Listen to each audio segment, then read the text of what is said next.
दोस्तों, मैं आज आपके लिए दिल्ली सल्तनत लेकर के उपस्थित हूं। इसमें मैं आज आपसे गुलाम वंश की चर्चा करने वाला हूं।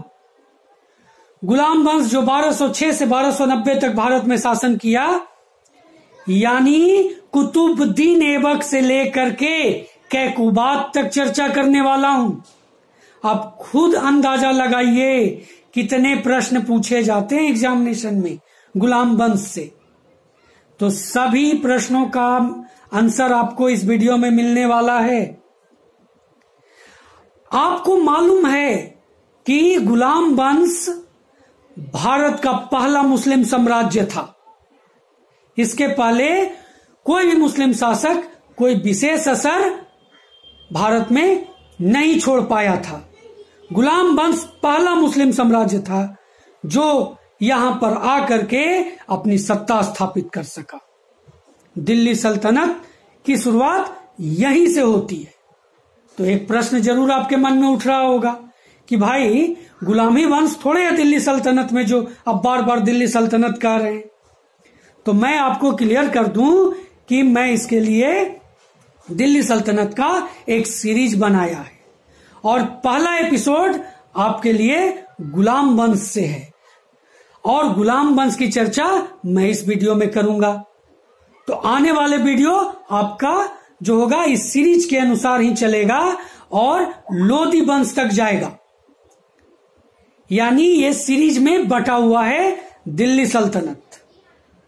और आप जानते हैं कि ये दिल्ली सल्तनत से अनेकों क्वेश्चन पूछे जाते हैं। तो जल्दी से सब्सक्राइब करिए, जल्दी से जल्दी सब्सक्राइब करिए ताकि आपको मेरे आने वाले वीडियो जल्द से जल्द प्राप्त हो सके और सबसे पहले प्राप्त हो सके। तो हम लोग शुरू करते हैं दिल्ली सल्तनत पार्ट 1 गुलाम वंश। तो इस एपिसोड में मैं दिल्ली सल्तनत के गुलाम वंश की चर्चा करने वाला हूं, लेकिन उसके पहले मैं आपको दिल्ली सल्तनत के सभी राजवंशों से एक बार परिचय करा देता हूं। तो इसमें गुलाम वंश पहला जो था, गुलाम वंश, इसको मामलुक वंश भी कहते हैं और इलवरी वंश भी कहते हैं। ये इतिहासकारों ने नाम रखा है इसका। 1206 से 1290 तक इसकी शासन रही है। खिलजी वंश 1290 से 1320 ईस्वी तक। तुगलक वंश 1320 से 1414 तक। सैयद वंश 1414 से 1451 तक। लोदी वंश 1451 से 1526 तक। तो मैंने आपको यहाँ पर दिल्ली सल्तनत के राजवंशों से एक परिचय करा दिया।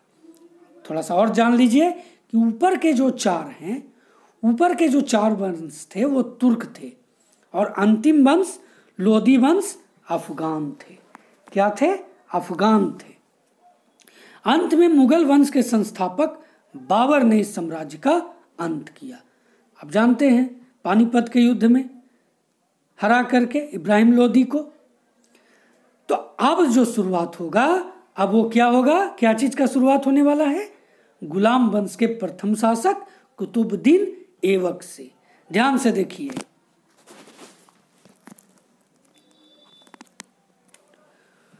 तो गुलाम वंश जो था वो 1206 से 1209 ईस्वी तक शासन किया। 1206 से लेकर के 1290 ईस्वी तक।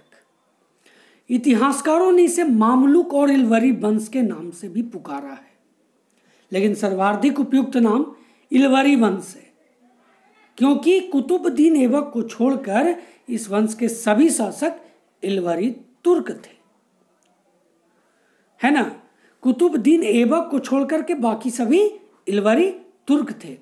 मामलुक और गुलाम जो इसका नाम आया है और इलवरी आया है, तो इलवरी तो क्लियर हुआ।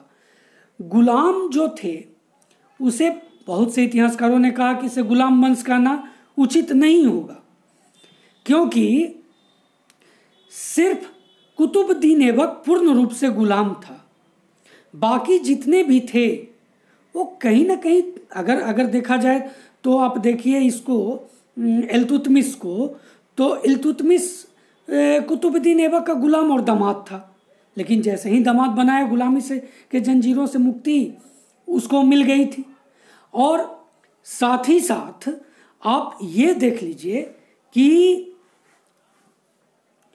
बाकी जितने भी थे, ये कहा जाता है कि ये बलबन भी इल्तुतमिश का गुलाम था, लेकिन उसे भी एक समय पर गुलामी से मुक्ति मिल गई थी। मामलूक इसलिए नहीं कह सकते क्योंकि मामलूक अगर हम कहते हैं तो इतिहासकार इसमें भी मतभेद रखते हैं। कहते हैं कि मामलूक हम नहीं कह सकते क्योंकि मामलूक में माता पिता स्वतंत्र होते हैं, वो गुलाम होता है, मतलब गुलाम के माता पिता स्वतंत्र होते हैं, लेकिन ऐसी भी बात नहीं थी। तो पूरी तरह से कहा जाए कि इल्वरी वंश कहना उपयुक्त होगा, तो इसमें कोई शक नहीं। तो गुलाम वंश के प्रथम शासक की बात करते हैं कुतुबुद्दीन ऐबक के बारे में, जो 1206 से 1210 तक 1206 से 1210 ईस्वी तक शासन किया। ये देखिए, ये आपके सामने है, ये देखिए कुतुबुद्दीन ऐबक 1206 से 1210 ईस्वी तक। 1206 में मोहम्मद गोरी की हत्या के बाद कुतुबुद्दीन ऐबक भारत का सुल्तान बन गया था। उसके पहले उसका एक समझिए कि रखवाली करता था ये मोहम्मद गोरी का भारत में, लेकिन जैसे ही मोहम्मद गोरी की हत्या होती है 1206 में, उसे मौका मिलता है और वो यहाँ का शासक बन जाता है। और उपाय भी कुछ नहीं था, शासक बनना ही था उसे, और मामलुक वंश या गुलाम वंश की नींव रखी। इसने सिर्फ 4 साल शासन किया, लेकिन ऐसा बात नहीं है कि सिर्फ 4 साल में इसने बहुत सारे कार्य भी किए। चौगन खेलने के दौरान 1210 में इसकी मृत्यु भी हो गई। हाँ, आपको तुर्क के बारे में मैंने ऊपर बताया कि बाकी इल्वरी तुर्क थे और ये अय्यक जाति का तुर्क था। क्या था? अय्यक जाति का तुर्क। दयालु होने के कारण इसे सुल्तान लाख वक्श भी कहा गया है। ये वक्श ऐसे लिखेंगे,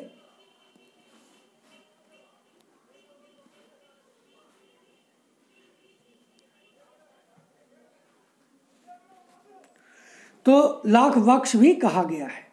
कुतुबुद्दीन ऐबक को कुतुब मीनार की नींव रखने का श्रेय जाता है। और कुतुब मीनार किनके नाम पर रख रहा था ये? तो प्रसिद्ध सूफी संत थे ख्वाजा कुतुबुद्दीन बख्तियार काकी, उन्हीं के नाम पर, उनसे ये बहुत प्रभावित था और उन्हीं के नाम पर ये इसका नाम रख रहा था। इसने कुतुबुल इस्लाम मस्जिद का भी कार्यभार संभाला और इसके दामाद इल्तुतमिश ने इसकी मृत्यु के बाद इसका कार्यभार संभाला था। लेकिन भाई, मैंने यहाँ पर एक पॉइंट आपको अंडरलाइन किया है, अयोग पुत्र आराम शाह को मारकर। मैंने ऐसा क्यों लिखा है कि कुतुबुद्दीन ऐबक और इल्तुतमिश के बीच जो शासन किया था वो था आराम शाह, और आराम शाह के बाद ही कुतुबुद्दीन ऐबक शासन किया था। तो इसी को मार करके शासन किया था। आपको समझने के लिए मैंने इसे अंडरलाइन करके अंडरकोस्ट करके आपको लिख दिया है। अजमेर में 2.5 दिन का झोपड़ा नामक मस्जिद का निर्माण भी इसने करवाया था। अजमेर में 2.5 दिन का झोपड़ा नामक मस्जिद, अक्सर क्वेश्चन पूछे जाते हैं 2.5 दिन का झोपड़ा से, या ये भी क्वेश्चन पूछा जाता है कि कुतुब मीनार का, है ना, निर्माण कार्य शुरू किसने किया था। ये 2 अलग अलग बातें होती हैं, शुरू किसने किया था और पूर्ण किसने करवाया था, ये 2 क्वेश्चन आते हैं। इसे लाहौर के निकट अनारकली बाजार में दफनाया गया था। किसे? कुतुबुद्दीन ऐबक को। कुतुबुद्दीन ऐबक मर गया। अब हम किसकी शुरुआत करेंगे? आराम शाह, जो मैंने अंडरकोस्ट करके आपको बताया है। तो चलिए आराम शाह के बारे में देखते हैं। आराम शाह 1210 में राजगद्दी पर बैठा। ऐबक की अकस्मात मृत्यु होने के बाद इसके उत्तराधिकारी के रूप में आराम शाह को लाहौर में तुर्की सरदारों ने सुल्तान घोषित किया 1210 में। आराम शाह की अक्षमता और आराम तलबी होने के कारण अनेक तुर्क सरदार ने उसका विरोध किया। दिल्ली के तुर्क सरदारों ने बदाऊं के गवर्नर इल्तुतमिश, जो ऐबक का विश्वास पात्र गुलाम एवं उसका दामाद भी था, दिल्ली आने का निमंत्रण भेजा। इल्तुतमिश शीघ्र ही दिल्ली पहुंच गया। आराम शाह भी उसके दिल्ली आगमन की सूचना पाकर दिल्ली तक पहुंच गया, परंतु इल्तुतमिश ने उसे पराजित कर मार डाला और स्वयं सुल्तान बन बैठा। देखिए, मैंने एक कहानी के जैसा इसको आपको बताया ताकि पूरी तरह से आपको एक कहानी जैसा आपको इसका पूरा ज्ञान हो जाए। अब सोचिए, इल्तुतमिश जो था वो ऐबक का विश्वास पात्र गुलाम था। मैंने कहा कि इसे मामलुक वंश, तो मामलुक वंश में गुलाम सिर्फ अगर मान भी लीजिए आप कि गुलाम, तो गुलाम कौन? इल्तुतमिश, कुतुबुद्दीन ऐबक, बलबन को भी लीजिए, लेकिन जो इनके पुत्र हुए वो तो गुलाम नहीं न थे।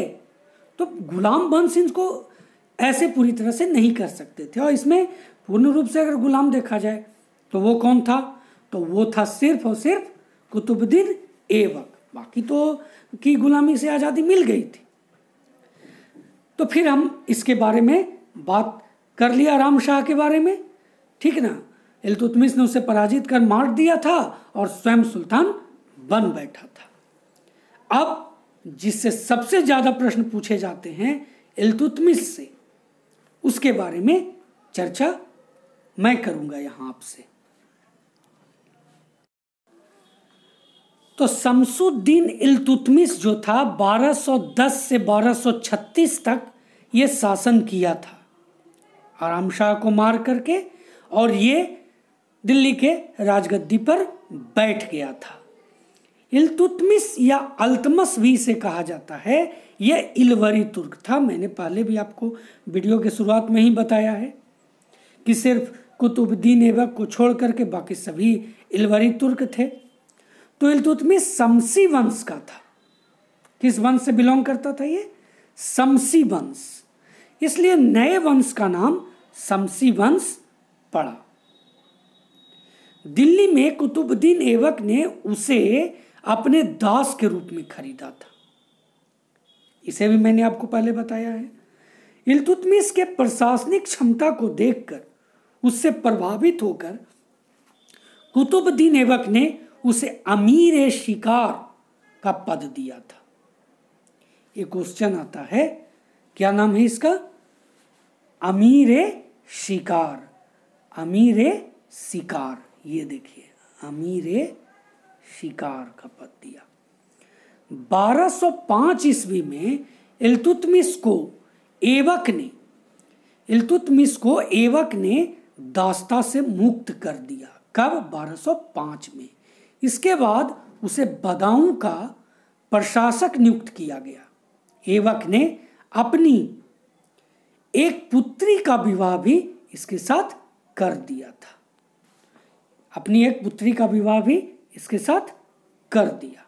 भारत में तुर्की राज्य का वास्तविक संस्थापक इल्तुतमिश ही था। इल्तुतमिश के बारे में आगे पढ़ते हैं। भारत में मुस्लिम प्रभुसत्ता का वास्तविक शुभारंभ इल्तुतमिश से ही होता है।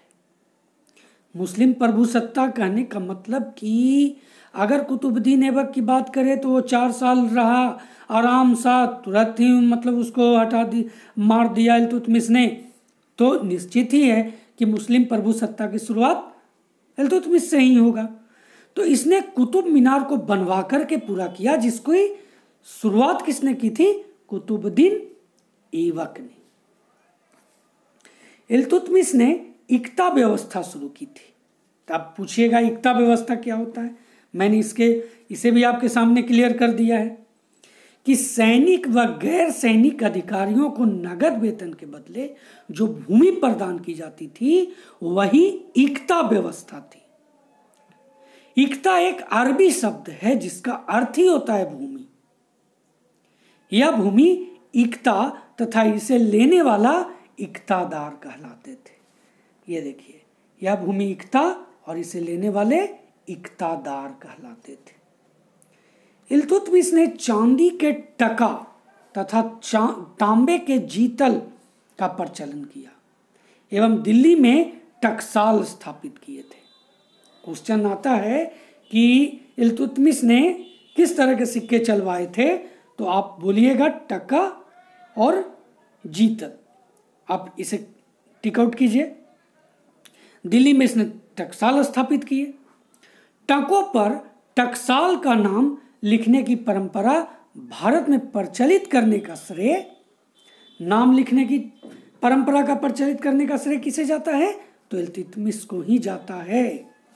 ये क्लियर है ना। अब देखिए, सिक्कों पर शिव का नंदी व चैहान घुड़सवार अंकित होते थे, दोनों तरफ ये होते थे। वह दिल्ली का प्रथम शासक था जिसने सुल्तान की उपाधि धारण कर स्वतंत्र सल्तनत 18 फरवरी 1229 ईस्वी को स्थापित किया। सुल्तान की उपाधि इसने हासिल की थी कब? 18 फरवरी 1229 को। उसने बगदाद के खलीफा अल मुनसिर बिल्लाह से मान्यता प्राप्त की और ऐसा करने वाला वह भारत का प्रथम मुस्लिम शासक बना। उसने 40 योग्य तुर्क सरदारों के दल चालीसा चहलगामी का गठन किया, जिसने इल्तुतमिश की सफलताओं में अपना महत्वपूर्ण योगदान दिया। आगे अलग बात है कि चहलगामी बहुत ज्यादा इंटरफेयर करने लगे थे शासन सत्ता में। 1221 ईस्वी में चंगेज खां के नेतृत्व में जलालुद्दीन मंगवरानी का पीछा करते हुए मंगोल सेना दिल्ली तक आ पहुंची थी।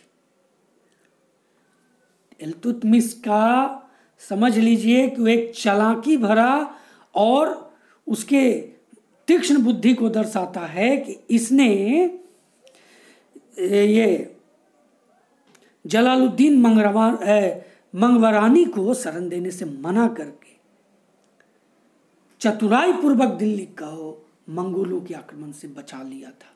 आप समझ सकते हैं कि ये कितना मतलब बेहतर काम किया था उस समय। नहीं तो हो सकता था कि शासन पर चंगेज खां का नेतृत्व हो जाता। तो ये चतुर शासक में भी इसको आप बता सकते हैं। इल्तुतमिश को भारत में गुंबद निर्माण का पिता कहा जाता है। गुंबद जो आप देखते हैं, गुंबद, ये इल्तुतमिश की देन है। उसने सुल्तानगढ़ी मकबरा अपने पुत्र नासरुद्दीन महमूद की कब्र पर निर्मित करवाया। यह भारत का प्रथम मकबरा था। सुल्तानगढ़ी मकबरा भारत का प्रथम मकबरा था। इसका श्रेय किसे जाता है, तो इसका श्रेय इल्तुतमिश को जाता है। मोहम्मद गोरी के नाम पर मदरसा ए मुइज्जी दिल्ली में बनवाया।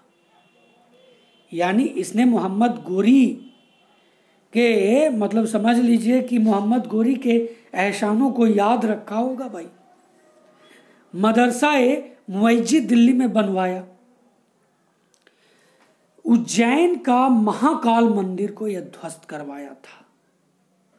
महाकाल मंदिर शिव मंदिर है। आज हम लोग अक्सर जाते हैं शिव मंदिर पूजा करने। महाकाल के मंदिर का एक विशेष महत्व है।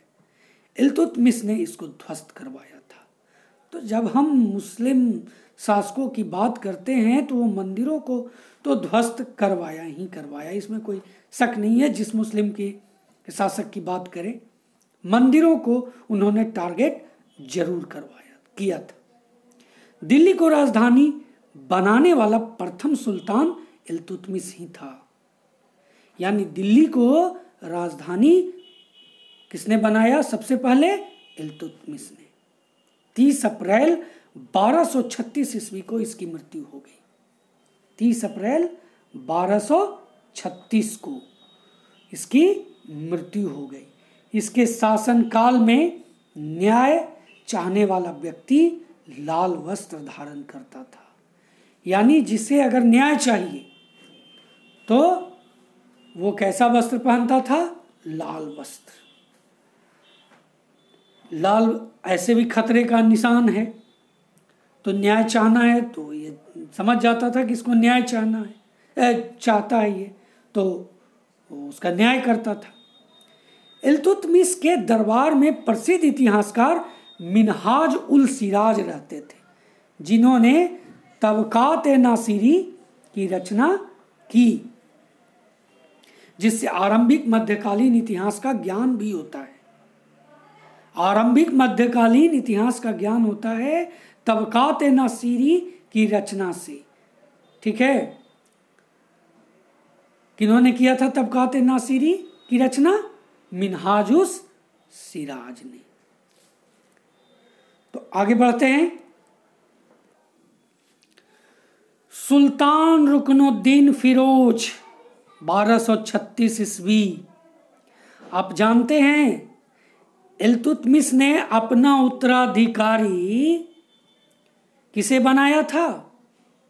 उसने रजिया सुल्तान को अपना उत्तराधिकारी बनाया था, लेकिन तुर्क सुल्तानों ने इसे मानने से इनकार किया था शुरुआत में, और उन्होंने रुकनुद्दीन फिरोज को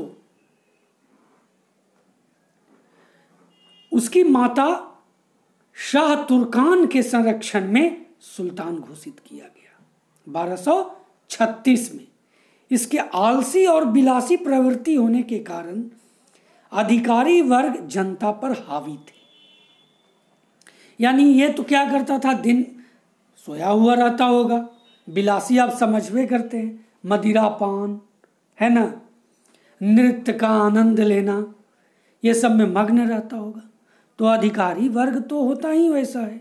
वो देखा कि राजा को कोई मतलब ही नहीं है, तो चलो अपने फायदे देखते हैं। तो उससे नुकसान किसका हुआ? जनता का। विद्रोह होना स्वाभाविक था, और कुछ ही महीनों बाद इसे अपदस्थ कर रजिया सुल्तान को सुल्तान बनाया गया। रजिया ने रुकनुद्दीन को अपदस्थ करके सत्ता प्राप्त की थी, क्योंकि भाई उसमें तो जनता का भी समर्थन उसे प्राप्त था। तो रजिया ने पर्दा प्रथा त्याग दिया था और पुरुषों की भांति पोशाक धारण करके दरबार आयोजित वो करती थी।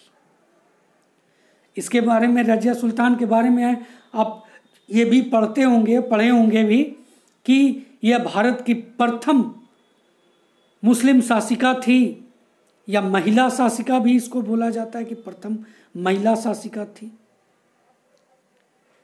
तो रजिया ने पर्दा प्रथा त्याग कर पुरुषों की भांति पोशाक धारण करके दरबार आयोजित किया, और रजिया दिल्ली सल्तनत की पहली तथा अंतिम महिला शासक भी बनी। यह भी मैंने आपको बताया कि इल्तुतमिश ने रजिया को ही अपना उत्तराधिकारी नियुक्त किया था। रजिया ने अविसिनियाई जमालुद्दीन याकूत को, एक गुलाम था ये, अमीर आखुर अर्थात अश्वशाला का प्रधान नियुक्त किया गया था। इससे काफी नजदीकियां हो गई थी रजिया की। प्रेम प्रसंग था दोनों के बीच में। तो याकूत से रजिया की नजदीकी तुर्कों को बर्दाश्त नहीं हुई। तुर्क नहीं चाहते थे कि रजिया एक गुलाम को प्रमोट करे, और वे रजिया के विरोधी हो गए।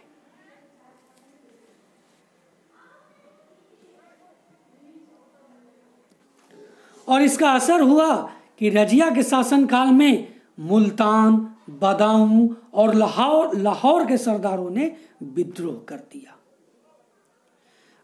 क्योंकि इल्तुतमिश ने 40 सरदारों का एक टीम भी बनाया था, चहलगामी। तो उनका एक अपना, मैंने बताया कि ये आगे जाकर के ये अपना एक विशेष योगदान देने लगे सत्ता में, और उसी का असर था कि जब रजिया ने याकूत को प्रमोट किया, जो कि एक गुलाम था, इन्हें पसंद नहीं आया और ये 3 जगह के जो सरदार थे इन्होंने विद्रोह कर दिया। रजिया देखी कि ये तो गड़बड़ हो जाएगा, उसने मामले को संभालने की कोशिश की और भटिंडा के सूबेदार उस समय अल्तुनिया थे, उनसे विवाह कर लिया। सोचा कि चलो भाई ऐसा करेंगे तो इन सरदारों का मुझसे जो विद्रोह है वो खत्म होगा। लेकिन ऐसा थोड़े होने वाला था। 1240 ईस्वी में बहराम शाह, इसी का भाई था रजिया का, ने तुर्की सरदारों की सहायता से सत्ता हथिया लिया तथा रजिया और अल्तुनिया की कैथल के समीप हत्या कर दी। कहां कर दी? कैथल के समीप। ये याद रखिएगा, रजिया और अल्तुनिया की हत्या कहां हुई? कैथल के समीप। अब मोइजुद्दीन बहराम शाह के बारे में बात करते हैं। जब ये रजिया को मारा तो 1240 में ये सत्ता पर काबिज हुआ, लेकिन ये ज्यादा दिन नहीं रहा। 2 साल में इनका भी कहानी खत्म। और 1240 ईस्वी में रजिया को अपदस्त कर सुल्तान बना था। और ये तो मैंने आपको पहले भी बताया कि इल्तुतमिश का पुत्र था और रजिया का भाई था। 1241 में तुर्क सरदारों ने दिल्ली पर कब्जा कर लिया तथा बहराम शाह का वध कर दिया। तुर्क सरदारों ने इन्होंने ही इसे सत्ता पर, इनके सहयोग से सत्ता पर काबिज हुआ था और इसे 1241 में इसकी हत्या भी कर दी गई। इतना छोटा सा इसका शासन रहा। अलाउद्दीन मशहूद शाह 1242 से 1246 तक शासक रहा। तुर्क सरदारों ने 1242 ईस्वी में अलाउद्दीन मशहूद शाह को सुल्तान के पद पर आसीन किया। उसे हटा करके मसूद शाह को 1242 में उसकी हत्या करके इसे सुल्तान बनाया। इसके शासनकाल में समस्त शक्ति 40 सदस्यों चहलगामी के पास थी। सुल्तान नाम मात्र के लिए ही था। बलबन अमीर हाजिब के पद पर नियुक्त हुआ तथा वह धीरे धीरे अपनी शक्ति बढ़ानी शुरू कर दी। जब आप एक कठपुतली बन जाते हैं ना, तो निश्चित ही जान लीजिए कि आपके जो पदाधिकारीगण होते हैं वो आपका फायदा उठाते हैं। और बलबन ने यही किया। इसी के समय बलबन को फांसी का अख्ता प्राप्त हुआ। मसूद का शासन तुलनात्मक दृष्टि से शांतिपूर्ण रहा। इस समय सुल्तान तथा सरदारों के मध्य संघर्ष नहीं हुए। वास्तव में यह काल बलबन की शांति निर्माण का काल था। वो शांति स्थापित करना चाहता था जो रजिया से शुरू होकर के, है ना, बहराम शाह तक आ रहा था, उसे वो शांति कायम करवाना चाहता था उसमें। और ये उसका मुख्य मकसद था, शांति निर्माण। बलबन ने षड्यंत्र किया। वो तो जो भी कर रहा था अपने लिए कर रहा था। और 1246 ईस्वी में सुल्तान अलाउद्दीन मशहूद शाह को हटा करके नसीरुद्दीन महमूद को सुल्तान बनाया। किसे सुल्तान बनाया? नसीरुद्दीन महमूद। नसीरुद्दीन महमूद को सुल्तान बनवाया। कब? 1246 में। ठीक है, आगे बढ़ते हैं। ये देख लीजिए, नसीरुद्दीन महमूद के बारे में जान ले। तो नसीरुद्दीन महमूद का शासन लंबा रहा थोड़ा। 1246 से 1265 ईस्वी तक इसने शासन किया। यह बड़ा धार्मिक स्वभाव का व्यक्ति था। खाली समय में कुरान की नकल करना इसकी आदत थी। प्रतिलिपि, इसका कुरान का प्रतिलिपि बना करके, नकल करके इसको बाजार में बेचा भी करता था। मिनहाजुद्दीन सिराज ने अपनी तबकात नासिरी उसे ही समर्पित की थी। मिन्हाजुद्दीन सिराज मुख्य काजी था उसके शासनकाल में। उसने अपनी तबकात नासिर इसे ही दे दी थी, इतना धार्मिक स्वभाव का जो था। इसके शासनकाल में समस्त शक्ति बलबन के पास थी। 1249 ईस्वी में उसने बलबन को उलुग खां की उपाधि प्रदान की और सेना पर पूर्ण नियंत्रण के साथ नयाबे ममलकत का पद दिया। इसके शासनकाल बलबन विरोधी भारतीय मुसलमानों का एक अलग दल बन गया। शासनकाल में, यहां में अगर आप इसको लिखेंगे तो शासनकाल में कर दीजिएगा यहां। तो शासनकाल में बलबन विरोधी भारतीय मुसलमानों का एक अलग दल बन गया था। भारतीय मुसलमानों का शासन मतलब इसके विरोधी इसलिए हो गए थे क्योंकि इसमें बहुत सारे ऐसे थे, इसका जो नेता था उसे जबरदस्ती मुसलमान बनाया गया था, तो ये विरोधी तो होगा ही। इनका नेता इमादुद्दीन रिहान था। इसी के बारे में मैं बात कर रहा था कि इमादुद्दीन रिहान जो था उसे जबरदस्ती मुस्लिम बनाया गया था। 1265 में नसीरुद्दीन महमूद की मृत्यु होने पर बलबन ने स्वयं को सुल्तान घोषित किया और उसका उत्तराधिकारी बन गया। अब उसका उत्तराधिकारी क्यों बन गया मैं इसे भी बताता हूं। इब्न तूता की रचना, इस एक लाइन के बाद मैं उसे क्लियर करूंगा। इब्न तूता की रचना रहेला के अनुसार बलबन ने नासिरुद्दीन महमूद की हत्या की और स्वयं गद्दी पर बैठा। इब्न तूता इतिहासकार थे और उन्होंने रचना की थी रहेला। उसमें उन्होंने ये चीज क्लियर किया था कि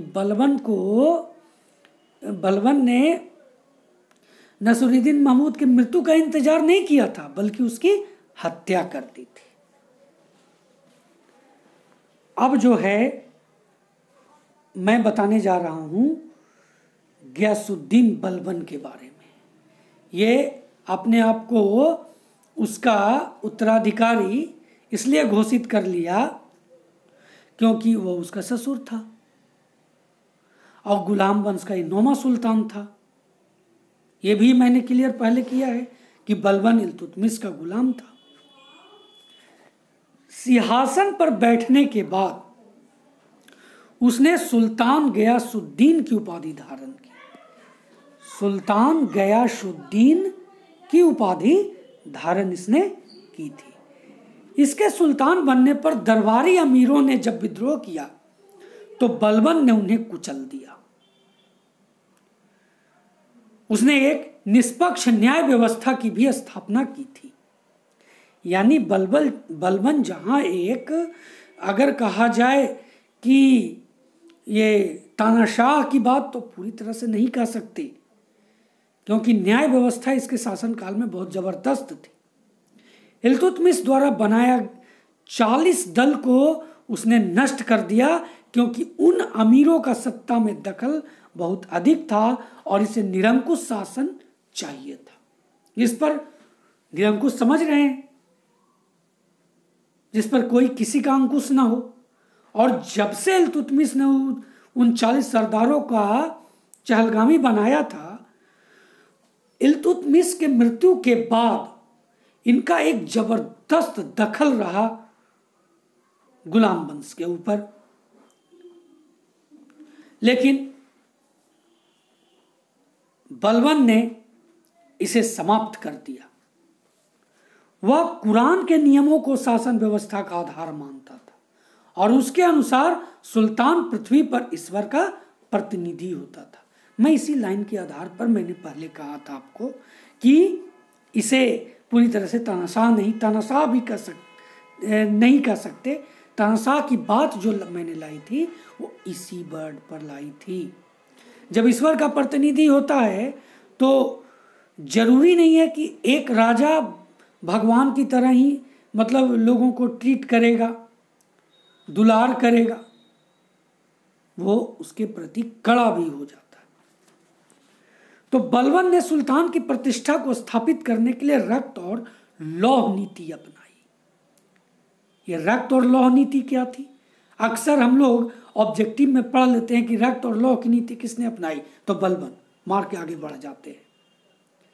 लेकिन इसके बारे में जानना बहुत जरूरी है। अगर हम बीपीएससी का एग्जाम देने जाते हैं तो उसमें अगर ऐसा पूछा जाता है बीपीएससी में, अगर हम इसको क्लियर करेंगे, या बहुत सारे ऐसे जगह पर जहाँ पर हम मेंस का एग्जाम देने जाते हैं, या बहुत जगह पर ऐसे क्वेश्चन पूछ सकता है कि रक्त और लौह नीति के अनुसार, या रक्त और लौह नीति क्या था, तो इसके अंतर्गत विद्रोही व्यक्ति की हत्या कर, क्या होता था कि जो विद्रोह करता था उस व्यक्ति की हत्या कर दी जाती थी और उसके स्त्री और बच्चों को दास बना लिया जाता था। ये समझिए कितना जबरदस्त उसके पूरे परिवार पर एक अंकुश था, इसलिए विद्रोह करने से लोग डरा करते थे। बलबन ने अपनी शक्ति प्रदर्शित करने के बाद जिल्ले इलाही, ईश्वर का प्रतिबिंब की उपाधि धारण की। जिल्ले इलाही, ईश्वर का प्रतिबिंब की उपाधि धारण की।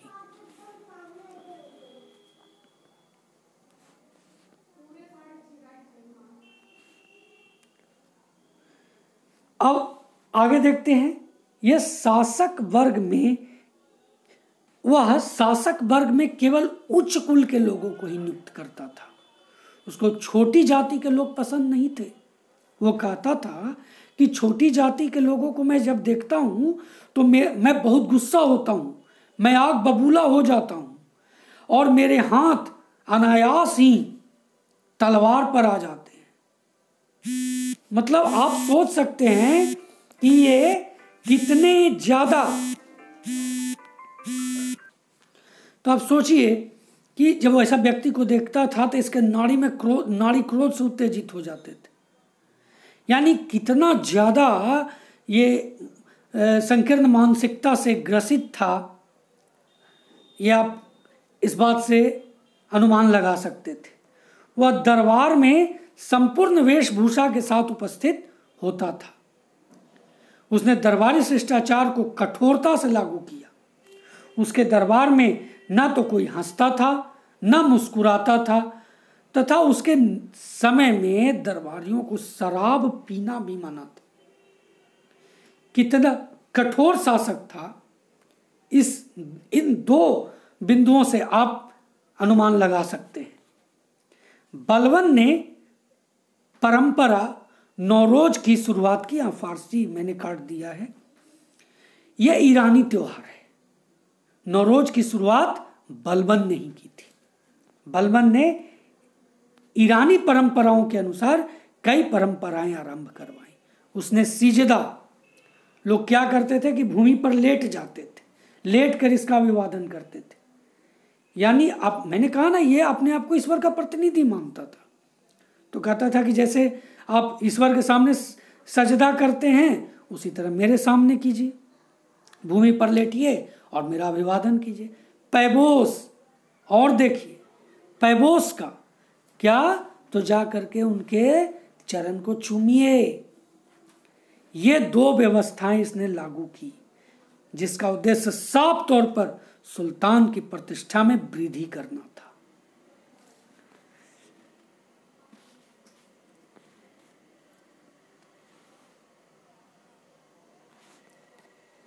बलबन ने फारसी परंपरा को भी अपनाया।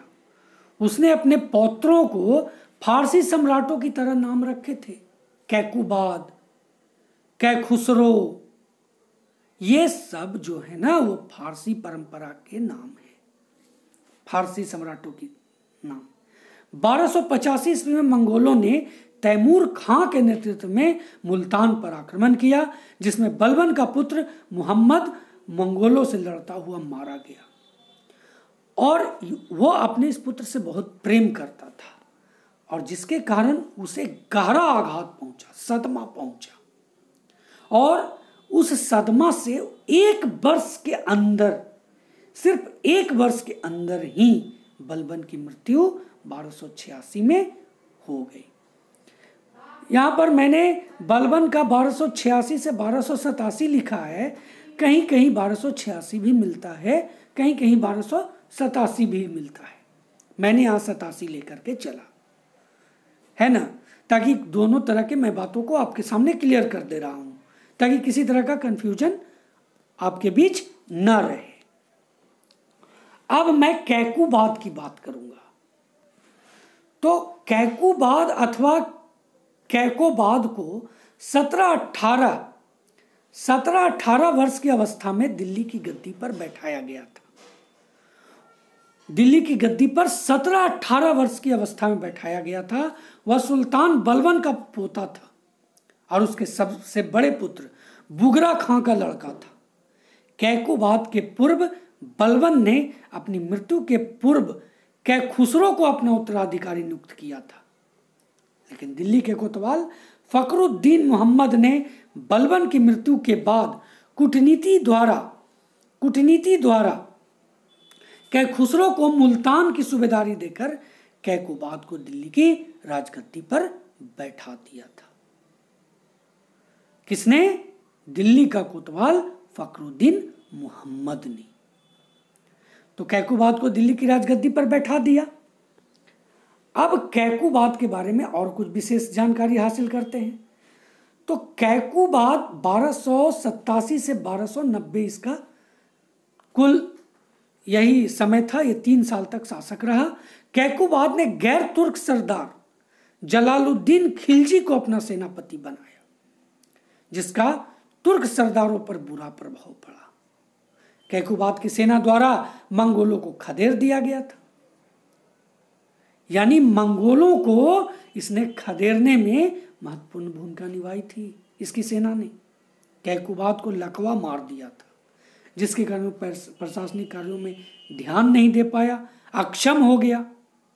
अब जब एक राजा अक्षम हो जाएगा तो उसका तो उत्तराधिकारी चुनना पड़ेगा। तो तुर्क सरदारों ने उसके 3 वर्षीय पुत्र शमशुद्दीन क्यूमर्स को सुल्तान घोषित कर दिया।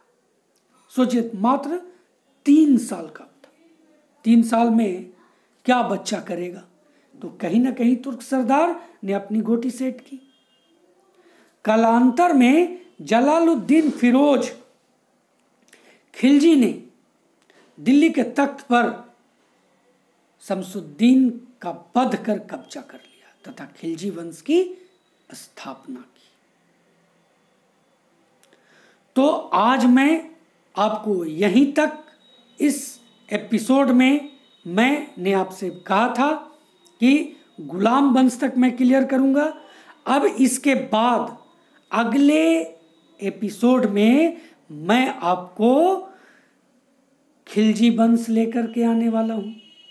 आप खिलजी वंश के बारे में विशेष जानकारी चाहते हैं तो मेरे चैनल को जल्दी से सब्सक्राइब कर दीजिए, और जल्द से जल्द मैं आपके लिए वो खिलजी वंश लेकर के आ जाऊंगा और आपको प्राप्त हो जाएगा। तो खिलजी वंश तक आपको मैं यहीं रोकता हूं।